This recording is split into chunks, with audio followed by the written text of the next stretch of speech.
राधे राधे दोस्तों। आज की हमारी कहानी है एक बुद्धिमान किसान और उसके 4 बेटों की। ये एक ज्ञानवर्धक और शिक्षाप्रद कहानी है। प्लीज कहानी को पूरा जरूर सुनिए।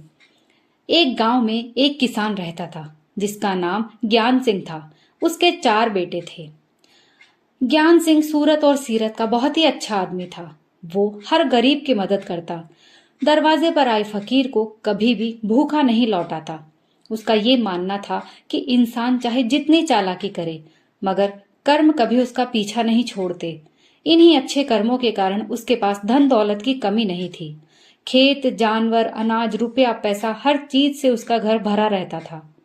समय के साथ चलते चलते ज्ञान सिंह बूढ़ा हो गया तो उसे ये चिंता सताने लगी कि मेरे मरने के बाद मेरी संपत्ति के बंटवारे पर कहीं मेरे बेटे लड़ाई ना करें। कुछ समय बाद ज्ञान सिंह को एक ऐसी बीमारी ने घेरा कि अब उसकी जीने की उम्मीद ना रही। उसने अपने 4 बेटों और अपने एक खास नौकर को अपने पास बुलाया और अपने बेटों से कहा, यदि मैं इस दुनिया से चला जाऊं तो तुम मिलजुल कर रहना। मिलकर रहने से बड़ी बरकत होती है। मैंने तुम चारों के लिए बहुत कुछ छोड़ दिया है।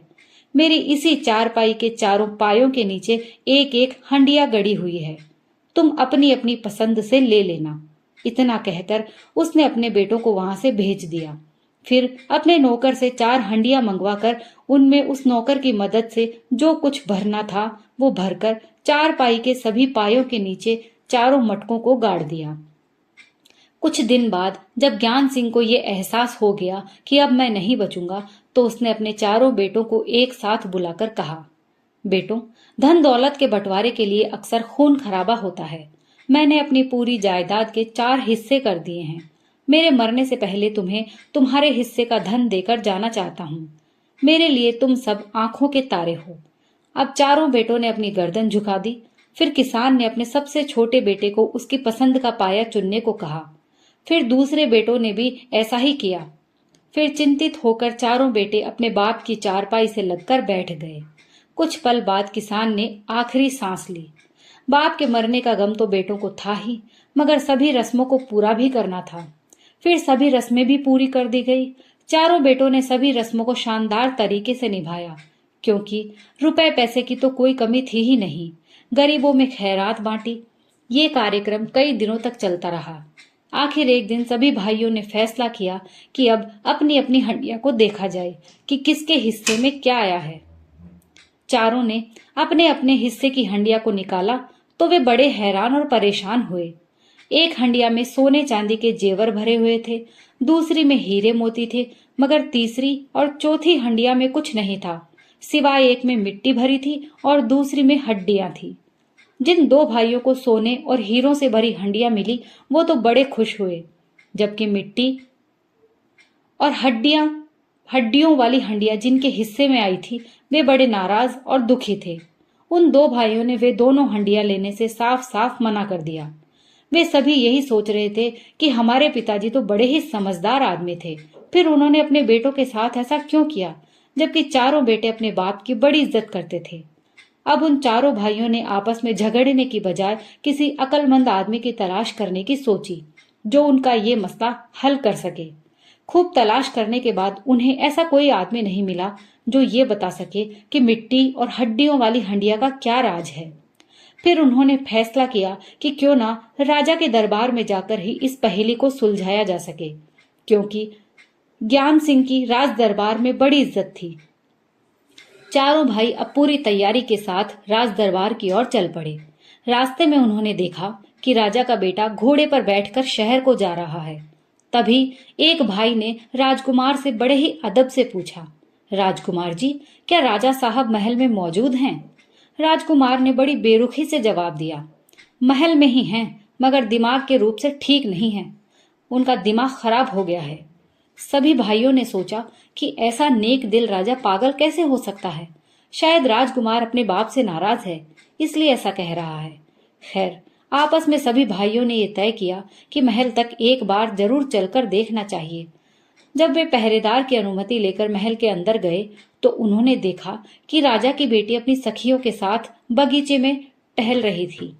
चारों भाइयों ने राजकुमारी से भी राजा के बारे में पूछा तो राजकुमारी ने भी बड़ी बेरुखी से कहा राजा तो दरबार में बैठे हैं मगर अंधे हैं।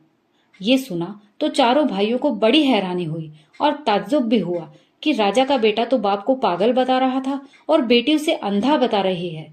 जरूर कुछ दाल में काला है। चारों भाई कई वर्षों पहले राजमहल के एक कार्यक्रम में अपने बाप ज्ञान सिंह के साथ शामिल हुए थे। इसी कारण महारानी भी उन्हें अच्छी तरह से जानती और पहचानती थी। इसलिए वे चारों भाई बेधड़क रानी से मिले तो रानी ने उन्हें अलग ही बात कही कि 1 वर्ष पहले राजा की तो मौत हो चुकी है। चारों भाई फिर मायूस होकर वापस अपने घर को जाने लगे तो रानी ने उन्हें रोका और कहा, बेशक तुम राजा के पास जाओ, वे दरबार में हैं, लेकिन मेरे लिए तो वे 1 वर्ष पहले ही मर चुके हैं। अब चारों भाइयों की जान में जान आई। रानी ने अपने 2 नौकरानियों के साथ उन सभी भाइयों को राजा के पास भेज दिया। जब वे राजा के पास पहुंचे तो दरबार में केवल एक आदमी ही राजा के पास बैठा था, जो राजा के साथ कुछ बातचीत कर रहा था। राजा ने उन्हें देखा तो तुरंत पहचान लिया कि ये तो ज्ञान सिंह के बेटे हैं। इसलिए राजा ने सम्मान के साथ उन्हें बिठाया। फिर राजा के पास बैठे आदमी को ज्ञान सिंह की खूबियां बताने लगे। बातों ही बातों में राजा को पता चला कि ज्ञान सिंह अब इस दुनिया में नहीं रहे। राजा को बड़ा अफसोस हुआ और इसी के साथ उन चारों भाइयों के महल में आने का कारण पूछा। तब बड़े भाई ने सारी कहानी बताई कि हम आपके पास क्यों आए हैं। राजा ने सारी बात सुनी मगर मुंह से कुछ नहीं कहा, बल्कि सोचते रहे कि आखिर ज्ञान सिंह किसान का मिट्टी और हड्डियों से क्या मतलब हो सकता है। चारों भाई भी उधर सोच रहे थे, पता नहीं राजा क्या कहेंगे। उन्हें ये तो पता था कि राजा की अक्लमंदी सारे राज्य में मशहूर है। अचानक राजा बोले, तुम्हारे बाप ने बहुत ही अच्छा किया। जब राजा के मुंह से ये बात सुनी तो 2 भाइयों के मुंह लटक गए, जिनकी हंडिया में मिट्टी और हड्डियां थी। राजा ने फिर कहा, जिसको हीरे मिले वो उसकी किस्मत, जिसको सोना मिला वो उसकी तकदीर, लेकिन मिट्टी और हड्डियां पाने वाले भी नुकसान में नहीं हैं। मिट्टी का मतलब है कि सारी जमीन, खेत, बाग, बगीचे, इन सब का मालिक ये रहेगा। और हड्डियों वाली हंडिया का मतलब है कि सभी दूध देने वाले पशु, घोड़े, ऊंट, बैल आदि सभी हड्डियों की हंडिया वाले मालिक के हिस्से में आएंगे। राजा की बात को सुनकर सारे भाइयों के चेहरे खिल उठे।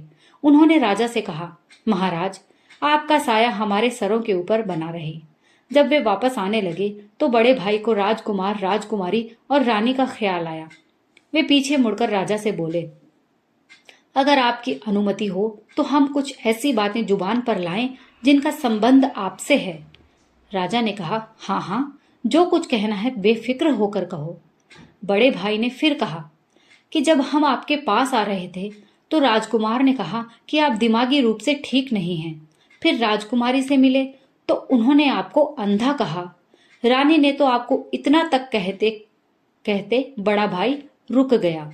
राजा ने कहा, हाँ, वो यही समझती है कि मैं उसके लिए मर गया हूं। उन सब का मतलब ये है कि मेरा बेटा अब 18 वर्ष का होने वाला है। मैं चाहता हूं कि वो पहले अपनी पढ़ाई पूरी करे, फिर कोई अच्छी सी लड़की देखकर मैं उसकी शादी कर दूं, फिर उसके कुछ इम्तिहान लेकर ये तख्त व ताज उसे सौंप दूं।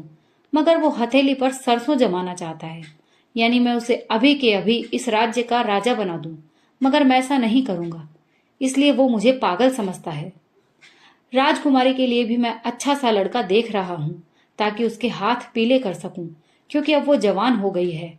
लेकिन वो अपनी पसंद के लड़के से शादी रचाना चाहती है। उसका सोचना है कि मुझे उसकी खुशियां दिखाई नहीं देती। रानी ने जो कुछ कहा इसका कारण था कि साल भर पहले मैं उसे सैर कराने ले जाता था, मजेदार बातें करता, साथ साथ खाना खाता। मगर अब हर रोज दरबार में हजारों शिकायतें और प्रार्थनाएं आती रहती हैं। जब तक मैं उनकी शिकायतों सुनकर फैसला करता हूं तो रात हो जाती है। हर समय दरबार में रहना पड़ता है ताकि कोई मायूस वापस ना चला जाए। इसीलिए रानी को मेरी कमी महसूस होती है। मगर उसे ये सोचना चाहिए कि भगवान ने ये तख्त मुझे ऐसा करने को नहीं दिया। जब तक प्रजा सुखी ना हो जाए तो मेरा सुख किस काम का है। राजा अपनी बात पूरी करके चुप हो गया। चारों भाइयों को अपने राजा पर बड़ा गुरूर हुआ। उन्होंने राजा से घर लौटने की आज्ञा मांगी तो राजा ने उन्हें यही कहा, तुम सब भाई एक रहो, नेक रहो। दोस्तों, ये कहानी यहीं समाप्त होती है। अगर आपको ये कहानी पसंद आई हो तो प्लीज कहानी को लाइक और शेयर जरूर कीजिए, कमेंट करके मुझे जरूर बताइए। और अगर आप मेरे चैनल पर नए हैं तो प्लीज मेरे चैनल को सब्सक्राइब कर लीजिए। मैं रोज आपके लिए ऐसी ही अच्छी अच्छी कहानियां लेकर आती हूँ। कहानी सुनने के लिए आप सभी का बहुत बहुत धन्यवाद।